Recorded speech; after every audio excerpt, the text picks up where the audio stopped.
성도 여러분 안녕하십니까? 이 안식일 주님의 전 앞에 나온 우리 사랑하는 성도님들의 심령 가운데 여러분들 주께서 내려주시는 귀한 평안이 이 시간 여러분들과 함께 하시기를 간절히 바랍니다. 제가 토평교회 다녀서는 것은 공식적으로는 처음인 것 같습니다. 제가 과거에 그 발대식 전문 목사였었거든요. 제복을 입고 늘 교회에 쫓아다니면서 발대식을 하도 많이 하고 다녀가지고 그 발대식을 한참 하면서 과거 홍영표 목사님 시절 때 여기 와서 우리 패스파인더 발대식을 한번 했던 그런 기억이 있습니다. 그때 배웠던, 함께 또 동고동락했던 여러 또 믿음의 또 형제 자매님들도 여기 눈에 보이시는데, 이렇게 오랜만에 우리 토평교회에 와서 여러분들과 함께 말씀으로 함께 오늘과 내일 나눌 수 있게 되어서 다시 한번 감사의 말씀을 드립니다. 저는 오늘과 내일 믿음이 이끕니다라고 하는 큰 타이틀로 신뢰와 믿음에 대한 이야기를 좀 해볼까 합니다. 토평교회 성도님들에게 가장 중요한 것이 무엇일까? 내가 왜 교회에서 주님의 사역을 하며 또 하나님의 뜻 가운데서 내가 이 교회에서 왜 일을 하는가라고 하는 부분들에 대해서 약간의 고민들을 좀 해볼까 합니다. 화면이 띄어들 것 같아요.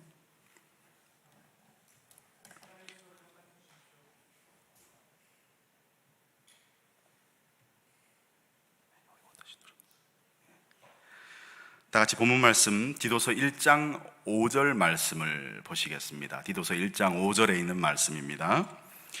다 같이 읽지 아니하시고 제가 대표해서 봉독하도록 하겠습니다. 내가 너를 그레데에 떨어뜨려 둔 이유는 부족한 일을 바로잡고 나의 명한 대로 각 성의 장로들을 세우게 하려 함이니. 열길 물속은 알아도 한길 사람 속은 모른다라고 하는 여러분들 잘 아시는 속담이 있습니다. 그만큼 사람과 사람 사이의 마음을 알고 그렇게 신뢰하는 것은 쉽지 않다는 것을 방증하는 말이죠. 하지만 사람과 사람 사이에 이 믿음이 구축되기는 어렵지만은 한번 신뢰가 구축되고 나면은 어떠한 환경과 상황 가운데 있을지라도 그 믿음이 쉽게 깨지지는 않는 법입니다. 오랜만에 친구들이 모여서 부부 동반으로 저녁 식사를 했습니다.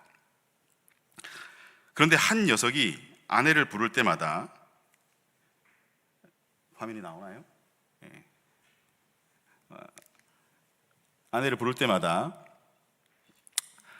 달링, 그리고 하니, 반쪽, 슈가라고 하고 이렇게 호칭을 부르는 것입니다. 이런 표현을 여러분들 혹시 이렇게 접하면 어때요? 가슴속에서 상당히 많은 부분들이 부대끼지 않습니까? 상당히 좀 불편하죠. 근데 그 상황에서 이 참 못마땅하던 한 친구가 그 녀석에게 짜증나게 왜 그런 호칭을 부르는 거야 라고 이제 푸념을 늘어놓았어요. 그런데 그 친구가 하는 말이, 사실은 몇 개월 전부터 저 사람 이름이 생각이 나지 않아. 여러분, 단순히 하나의 우스개의 이야기이긴 하지만은 사람과 사람 사이의 믿음과 신뢰라고 하는 것이 얼마나 중요하다라고 하는 것을 그 이야기는 단적으로 보여주는 것 같습니다. 같이 한 이불을 덮고 사는 사람의 입장에서일지라도 서로 모를 수 있다라고 하는 것이죠. 젊을 때 버스를 타고 가다가 님이라는 글자에 점 하나를 더하면 뭐가 된다고요?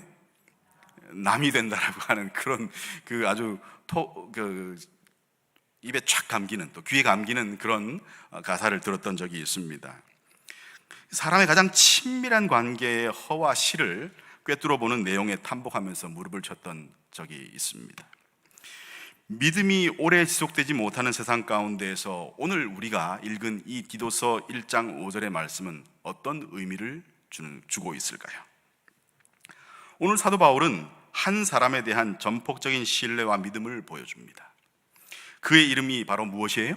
바로 디도인 것입니다. 이 사람에 대해서 저는 말씀을 묵상하면서 신뢰의 가치를 한번 생각해 보게 되었어요. 오늘 본문의 대상인 이 디도를 향하여서 사도 바울은 내가 너를 그레데에 떨어뜨려 둔다라고 말하고 있습니다. 그리고 그에게 사명을 부여합니다. 그 사명은 바로 부족한 일을 바로잡고 나의 명한대로 각 성의 장로들을 세우게 하는 것이다 라고 분명하게 이야기하고 있습니다.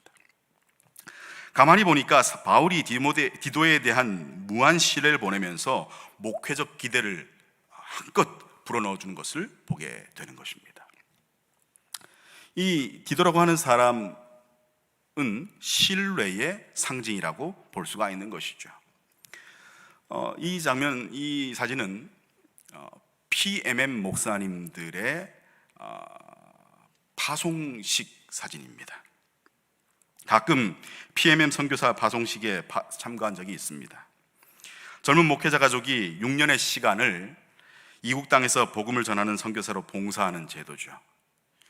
아직도 PMM 선교사들에 대해서는 참 대단하다라고 하는 생각이 들 때가 많습니다. 물설고 낯설은 그 땅에서 가족만 뚝 떨어져 그곳에 겨우 살만한 집 한 칸 마련해 주면서 전도하라고 하는 것이죠.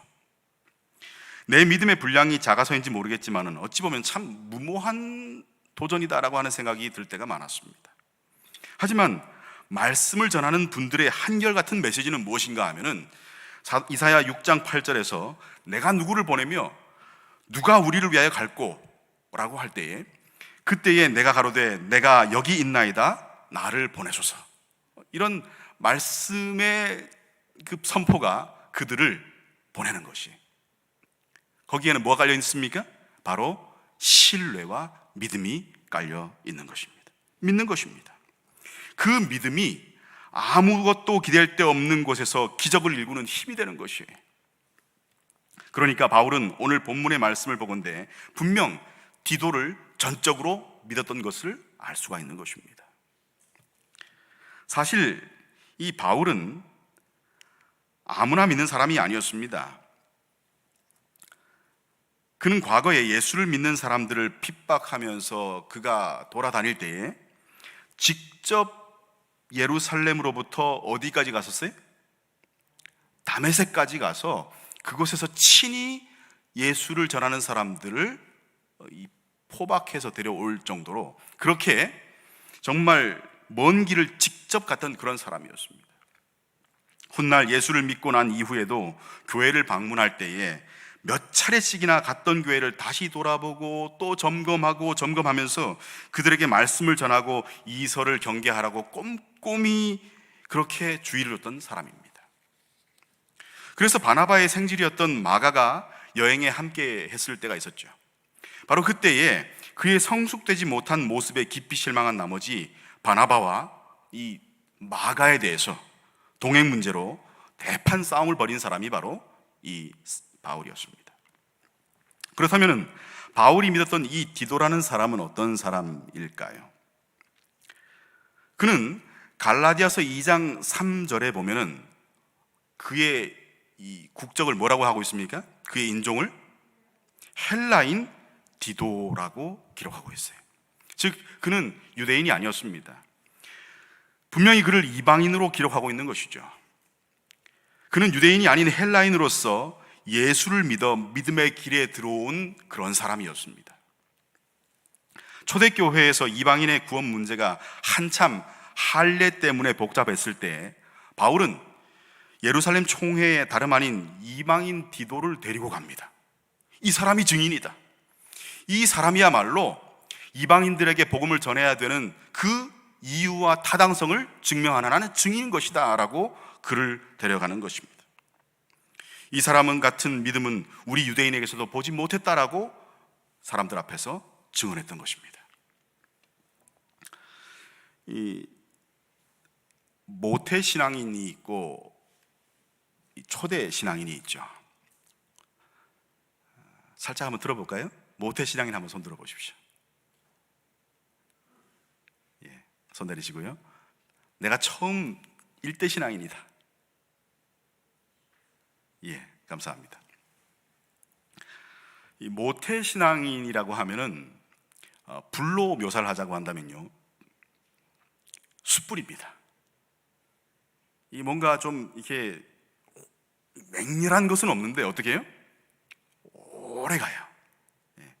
웬만한 것에 이렇게 흔들리지 아니하고 오래 가는 특성을 가지고 있습니다. 반대로 1세대 신앙인은 뭐가 같아요? 막 방금 불이 붙어서 막 타오르는 군불과도 같아요. 그래서 모태 신앙인이 은근히 타는 불이라고 한다면 1대 신앙인은 맹렬한 화염과도 같은 신앙적 특성을 가지고 있는 것입니다. 제가 2018년도, 19년도 이태 동안 뭐죠? 그 보일러, 무슨 보일러죠? 그게 불 때는 화목 보일러. 예, 화목 보일러를 떼는 사택에서 산 적이 있습니다. 제가 2004년도부터 6년도까지 여기 서울 삼육에서 있을 때는 연탄을 떼고 살았거든요. 저는 불과 아주 친하게 지내고 살았던 사람입니다. 근데 처음에 이 화목 보일러를 접하는데, 이 전에 목사님이 어떤 의도로 여기에 보일러를 이렇게 화목을 놓으셨을까, 아주 의아하게 생각하면서 그 집에 살기 시작했어요. 근데 저희 집 바로 2층에 교장 선생님이 살고 계셔가지고 귀찮다고 해서 불을 안 뗄 수도 없었어요. 그래서 날이면 날마다 제가 이제 그 학교 일을 마치고 돌아오면은 뭐가 주된 일이었습니까? 장작을 패는 게 제 주된 일이었어요. 예. 아주 열정으로 제가 우통을 벗어가면서 제가 그 장작을 팼습니다. 그리고 그 장작을 패고 이제 저녁이 되면은 이제 그 보일러에 불을 떼는데 몇 번 꺼뜨려 먹고 몇 번 이게 익숙치가 않지 않습니까? 그러다 보니까 이제 시행착오를 겪다가 좋은 이제 체득하는 그 방법을 알게 됐어요. 그게 뭔가 하면은 일단 그 불을 지피는 일은 저희 집 사람이 했습니다. 그 불을 이렇게 지피고 종이 가지고 이렇게 한 지피는 일은 집사람이 하고 나무를 또 개고 하는 건 제가 했는데, 일단은 그 불을 참나무를 막 여러 덩이를 넣고 거기다가 이제 불을 지펴가지고 활짝 그 불문을 열어요. 그래서 처음에 불을 완전히 어떻게 해요? 활활 타게 만드는 것입니다. 그렇게 해서 한 2시간 정도 정말 그 안에 있는 나무들이 확 타게 만들어요. 그러고 난 다음에 그러고 나면은 물의 온도가 거의 한 70도 이상까지 올라갑니다. 2시간 뒤에 보일러에 가보면은 나무는 거의 타고 뭐만 남아있습니까? 숯불이 남아있어요. 숯불이 남아있습니다. 그때 한두 덩이 더 집어넣고 문을 닫고 불문을 어떻게 해요? 제일 이제 작게 줄여요. 줄이고 난 다음에 들어가면은 아침 낮을까지 어떻게 해요? 온기가 유지되고 있는 것입니다. 그래서 저는 그 여러 가지 경험들을 통해서 이 군불과 이 숯불의 그 특성을 아주 잘 이해하게 되었습니다. 이 활활 타오르는 이 화염이 얼마나 무서운지, 늦가을에 갑자기 추워져서 제가 불을 뗀 적이 있었습니다. 근데 나무를 넣다가 그만 이 불이 확 하고 이제 그 입구 쪽으로 뿜어져 나오는데, 그럼 제가 지금은 그래도 조금 용됐습니다. 과거에 이제 그 조금 이 머리카락이 좀 엉성하던 때가 있었어요. 근데 그 한 올 한 올 아주 소중한 그 머리카락이 그 군불이 갑자기 확 하고 불어 나오는데 어떻게 됐을까요? 이 앞머리가 싹 타버리고 만 거예요. 집에 들어와서 뭣도 모르고 영문도 모르고 들어왔는데 고소한 냄새가 나는 겁니다. 그래서 거울 앞에 가봤더니만 이 앞머리가 다 타고 없는 것이죠. 제가 그때 그 맹렬한 화염의 그 기운을 아주 정말 절실히 체험을 했어요. 디도는 이 군불처럼 맹렬하고 뜨겁게 믿음의 가치를 높인 사람이었습니다. 사도 바울은 그런 그의 기질을 단숨에 알아보았고, 그의 순전하고 용맹한 믿음의 자세는 바울로 하여금 그를 대신해서 고린도에 디도를 보낼 만큼 그를 신뢰하게 만들었던 것입니다. 그리고 디도는 고린도에서 어려운 문제들을 성공적으로 수행하게 되었어요. 고린도후서 8장 16절 17절은 이렇게 기록합니다. 다 같이 보실까요? 너희를 위하여 같은 간절함을 디도의 마음에도 주시는 하나님께 감사하노니 저가 고난을 받고 더욱 간절함으로 자원하여 너희에게 나아갔다라고 기록합니다. 여러분, 디도가 이 말씀을 통해서 분명히 말하고 있는 것은 뭔가 하면은, 그가 등 떠밀려 나간 것이 아니라 내가 가겠다고 해서 나간 것입니다. 그가 자신 스스로 어떻게 해요? 그 하나님에 대한 그 사랑과 믿음의 열정을 가지고 그가 열정으로 나간 거예요. 그래서 바울은 디도를 향해서 어떻게 호칭을 했냐 하면은, 이 바울도 열정의 사람이지 않습니까? 사람은 사람을 알아보죠. 그래서 바울이 디도를 뭐라고 불렀습니까? 내 형제다. 그리고 두 번째로 나의 동무요, 나의 동역자다. 그리고 나의 참 아들이라라고 칭했던 것입니다. 그만큼 아마 이 바울과 디도의 관계는 아주 밀접한 관계였던 것 같습니다. 지도자의 신뢰와 믿음은 그를 따르는 자에게 무한한 용기와 충성을 불러일으킵니다. 바울은 디도에게 그레데 섬을 맡겼어요. 그곳에서 부족한 일을 바로잡고 각 성의 장로들을 세우라고 명령했습니다. 여러분, 사실 그가 파송된 이 그레데라고 하는 섬은 그리 호락호락한 섬이 아니었습니다. 디도서 1장 12절의 말씀을 보시면요, 그레데인 중에 어떤 선지자가 말하되 그레데인들은 항상 어떤 사람이며 거짓말장이이며 악한 짐승이며 배만 위하는 게으름장이라. 당시에 여기서 말하는 그 어떤 선지자라고 하는 사람은 그 시대에 유명했던 유명한 철학자 에피메니데스를 가리킵니다. 그는 그 그레데인들을 한마디로 입만 열었다 하면 뭐 하는 사람? 거짓말하는 사람. 여러분, 우리 주변에서 입만 열었다 하면 거짓말 잘하는 사람이 누가 있어요? 네? 사단이요? 예, 사단은 거짓말하는 사람의 괴수죠. 우리 가운데 보면은 이 거짓말을 많이 하는 사람들이 직업 특성상 뭐예요? 지금은 좀 그게 덜합니다만 과거에 어떻게 해요? 이 장사를 아주 하는, 이게 저작거리에서 장사하시는 분들 뭐예요? 이거 최고의 그 신선한 제품이라고. 근데 가져가 보면 어때요? 썩어 있는 것들이 많아요. 그들이 이 그레데라고 하는 곳이 당시 그리스와 이 대륙과 대륙을 잇는 그곳 가운데에서 하나의 섬이었던 것입니다. 지금 그리스와 터키 사이의 그 섬 지방을 크레타라고 하는데, 그 그레데 사람들은 한마디로 이 상술에 능한 사람들이었어요. 그곳이 모든 이 물물거래, 이 상거래의 중심이 되는 곳이었습니다. 그래서 이 수사에 능한 그리스 사람들이 보기에도 이곳 그레데 사람들은 짐승이라고 할 만큼 그레데인들은 자신의 쾌락과 이익을 위해서는 뭐든지 못할 게 없는 그런 사람들로 이해했던 것이죠. 그래서 고대 세계에서 이 그레데화하다라고 하는 말은 그레데인처럼 거짓말을 하거나 남을 기만하다라고 하는 이 고유명사로 쓰였던 것입니다. 그곳은 지중해 상업의 중심지였고 기착지였기 때문에 많은 사람들이 지나가던 곳이었습니다.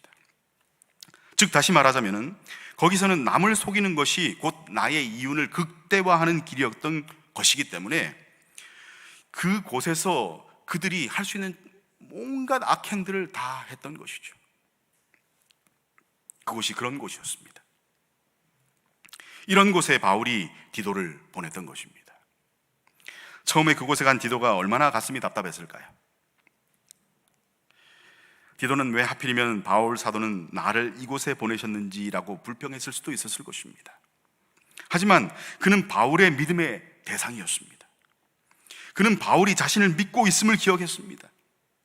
그리고 한치의 흔들림도 없이 자신의 일을 수행하였습니다. 그 밑바탕에 뭐가 있었어요? 바로 신뢰가 있고 믿음이 있었던 것이죠.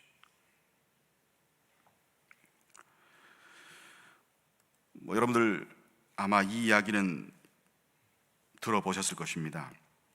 2005년도 12월 24일 날 경상산악회 소속 박정헌이라고 하는 사람과 최강식이라고 하는 사람이 히말라야 6,440m 높이인 촐라체라고 하는 봉에 오르게 되죠.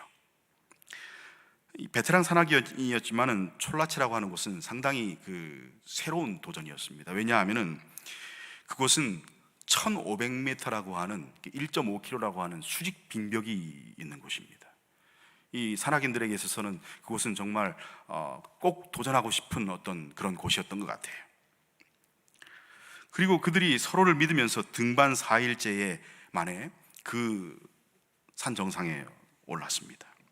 오른 기쁨도 잠시 식량과 물이 바닥 난 상태에서 하산하는 일이 급했습니다. 그래서 하산 도중에 그들은 25m 로프를 서로 묶어가면서 그렇게 정말 필사의 어떤 하산길을 재촉하게 되었습니다. 그러다가 산악인들에게는 악마의 입이라 불리는 크레바스에 최강식 씨가 빠지게 되었어요. 동생이요. 그 순간 자기도 빨려 들어가는 것을 저지하려던 박 씨는 악착같이 그 상황을 버텼고, 그 와중에 갈비뼈 2대가 부러지게 되었고 어깨가 탈골되었습니다. 얼마의 시간이 지나고 난 다음에 그들은 서로가 아직 죽지 않았음을 확인하게 되었고 서로 생사를 확인하게 되었습니다. 강식아, 형, 나 아직 살아있어. 하지만 오랜 등반과 사고로 인해서 자신의 몸도 운신할 수 없었던 그들에게 서로를 위해서 해줄 수 있는 것은 아무것도 없었습니다. 그저 그들을 묶고 있는 끈을 잡고 버티는 수밖에 없었던 것이죠.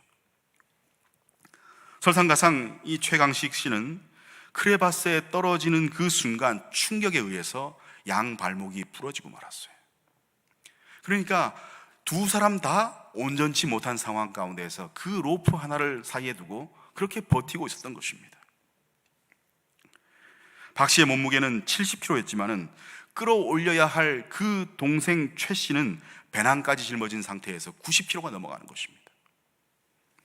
그 순간 박 씨는 서로 살 수 없다라고 하는 그 공포를 마주해야만 했습니다. 여러분, 일반적으로 이런 상황 가운데서는 어떻게 해야 될까요? 네? 그 끈을 잘라야만 하죠. 왜냐하면 그렇지 않으면 둘 다 죽을 수밖에 없기 때문에 그렇습니다. 그는 훗날 회상하기를 차라리 강식이가 죽었더라면, 그 상황 가운데 추락하면서 죽었더라면 오히려 끈을 끊을 수 있었겠다라고 고백했습니다. 그리고 시간이 지나면서 끈을 끊고자 하는 유혹은 점점 더 현실로 다가왔다고 했습니다. 하지만 그는 숨도 쉬기 힘든 그 상황 가운데에서 힘든 몸을 가지고 영하 20도가 넘는 그 추위 속에서 버티고 또 버텼어요. 왜냐하면 그 끈은 자기 동생에게는 뭐였습니까? 생명줄이었기 때문에 그렇습니다. 박정헌 씨가 버틴 덕분에 최강식 씨는 스스로 승강기라고 하는 기구를 이용해서 조금씩 기어이 크레바스 위로 올라왔어요. 그들은 엉덩이로 또 몸으로 구르면서 그렇게 서로 함께 그것을 끄집어내게 되었고, 그리고 난 다음에 의지하면서 기어서 마을까지 내려오게 되었습니다. 생각해 보십시오. 갈비뼈가 부러지고 어깨가 탈골되고 그리고 다리가 부러진 상태에서 그들이 옮겼을 그 수많은 사투의 길을 말입니다. 서로에게 묶인 끈을 풀지 않은 채로 그들은 그렇게 내려왔던 것입니다. 그들은 극적으로 구조되었고 병원에서 수술을 받게 되었습니다. 박정헌 씨는 8개의 손가락을 잘라내었고 최강식 씨는 9개의 손가락 그리고 대부분의 발가락을 잘라내야만 했습니다. 그렇게 그들은 생명을 부지하고 다시 한국 땅에 돌아왔습니다. 하지만 현실은 가혹했어요. 산악인으로서 손과 발을 잃었다라고 하는 것은 미래가 없다라고 하는 것입니다.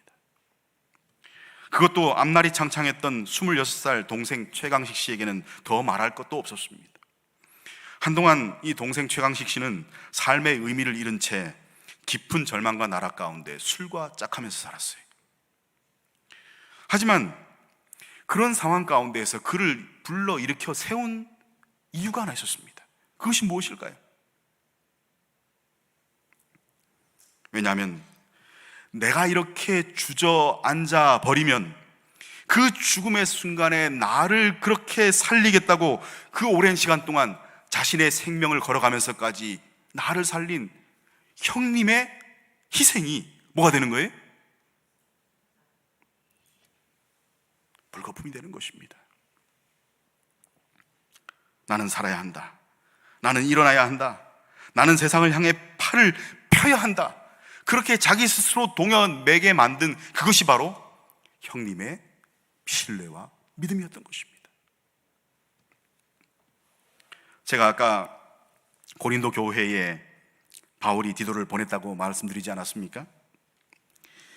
바울이 이 디도를 고린도 교회에 보낼 때에 왜 보냈는지에 대한 이유를 이 화인 여사의 주석 가운데 이렇게 재미있게 기록하고 있습니다.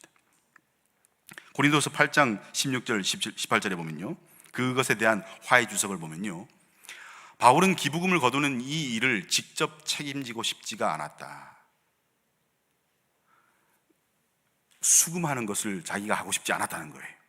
그러면서 뭐라고 기록하는가 하면은, 그는 기부금을 모으는 일에 크게 기여하긴 했지만 어느 누구에게도 자기를 험담하는 기회를 주지 않기 위하여 디도와 그의 친구들을 고린도에 보냈다. 이는 당시에 돈을 수송하는 안전한 길이 없었기 때문이었다라고 화인 여사가 고린도서에 있는 말씀을 주석하고 있습니다. 다시 말하면은 바울이 디도를 고린도에 왜 보냈어요? 일수 금액 뭐 하는 것처럼, 거두는 것처럼 이 헌금을 수금하기 위해서 그를 보냈던 것입니다. 바울이 디도를 돈을 맡길 만큼 신뢰하였다는 것을 우리는 화인 여사의 증언을 통해서 확인할 수 있는 것이죠. 하지만 더 중요한 것은 바울의 믿음이 그로 하여금 더욱더 그리스도인 군사로서 성장하게 만들었다는 사실입니다. 여러분을 믿는다고 불러주는 사람이 있습니까? 여러분은 내 한 목숨 바쳐서까지라도 충성을 다할 그런 존재를 갖고 있습니까? 제가 군 시절 군 생활을 보내면서 2명의 대대장님을 모셨습니다. 한 분은 아주 카리스마가 넘치는 아주 최고의 지휘관이었고요, 한 분은 조금 좀스러운 대대장님이셨어요. 근데 그 좀스러운 대대장님의 와이프가 우리 안실교인이었어요. 근데 제가 기억하고 있는 분은 이 안실교인 사모님의 남편이 아닙니다. 그 좀스러운 대대장님이 아닙니다.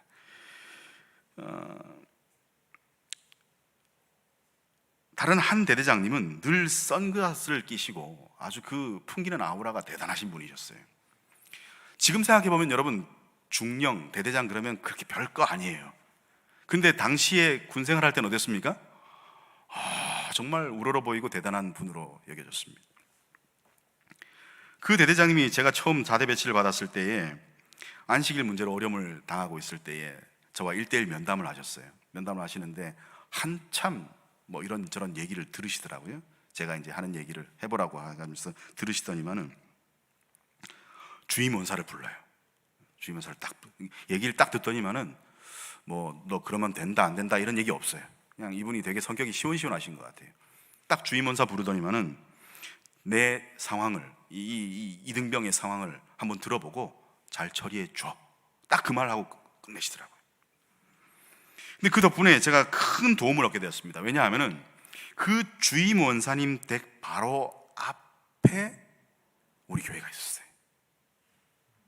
그러니까 이등병을 밖에 내보내더라도 직접 내 눈앞에 보이는 교회가 앞에 있으니까 그 주임 원사님 입장에서는 어떻습니까? 보내도 된다, 안심이 되는 것입니다. 그것도 그 주임 원사님 댁 앞에 있는 그 안식일 교회가 제가 입대하기 2달 전에 지어졌어요. 참 섭리가 기이합니다. 가을에 상병이 되어서 분대장 교육을 받게 되었습니다.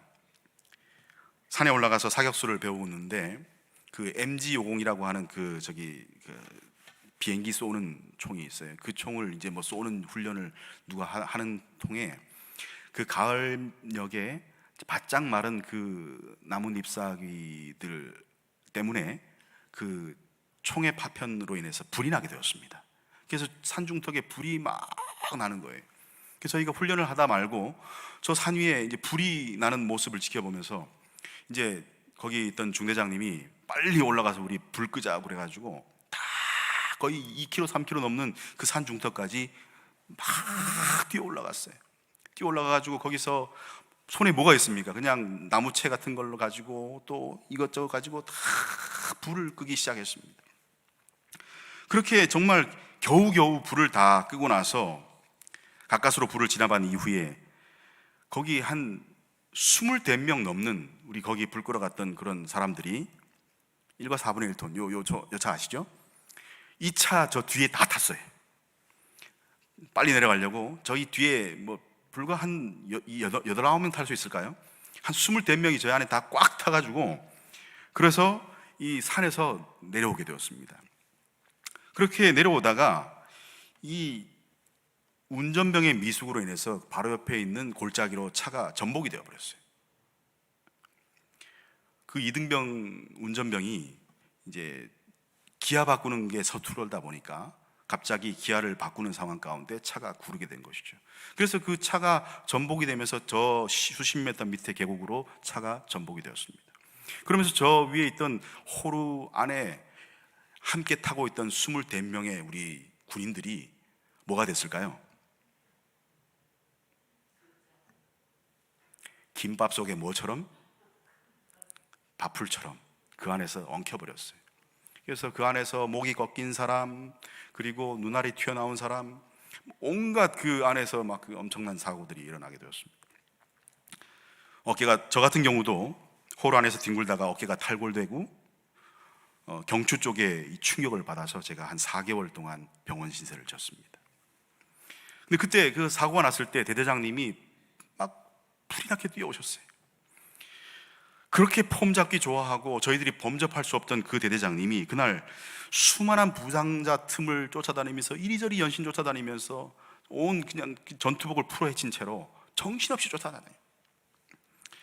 그리고 진심 어린 위로를 한 사람 한 사람, 그 이등병, 상병 할 것 없이 그 병사들한테 건네시는데 제 앞에 오셔서 저를 아마 기억하셨던 것 같아요. 제 손을 꼭 잡으면서 눈물을 흘리시는 것입니다. 근데 모르겠습니다. 사람의 어떤 그런 사나이의 눈물이 참 어떻게 주는 힘이 있는 것 같아요. 그 눈물 앞에서 제가 이 아픈 것, 좀 전까지만 하더라도 어떻게 해요?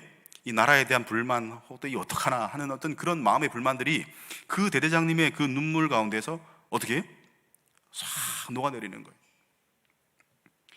그러면서 손을 잡으시면서 연분대장, 염려 마라. 나는 네가 이겨낼 거라고 믿는다. 곧 병원으로 가서 최선을 다해서 치료해 주겠다. 그러니까 놀라지 말아라.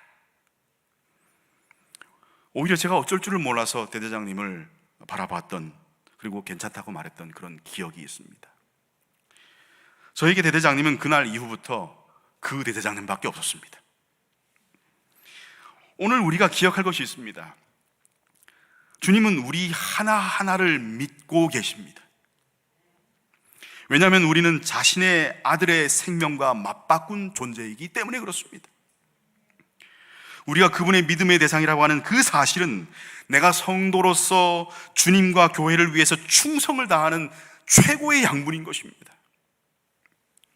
주님의 그 믿음을 바탕 삼아서 우리 함께 이 토평교회의 든든한 주역으로 서 나가게 되는 저와 여러분 되길 간절히 바랍니다. 주님께서 우리에게 맡기신 그 모든 것을 충성을 다하여서 이루어 나가는 저와 여러분 되기를 이 시간 바라는 것입니다. 사랑하는 성도들이시여, 우리 주님은 이렇게 말씀하십니다. 야곱아, 이스라엘아, 이를 기억하라. 너는 내 종이니라. 내가 너를 지었으니 너는 내 종이니라. 이스라엘아, 너는 나의 이름이 되지 아니하리라. 기도처럼 주께서 믿는 자, 기억하는 자가 되어서 언제나 충성되어 서는 저와 여러분 되기를 간절히 바라면서 말씀을 드리겠습니다.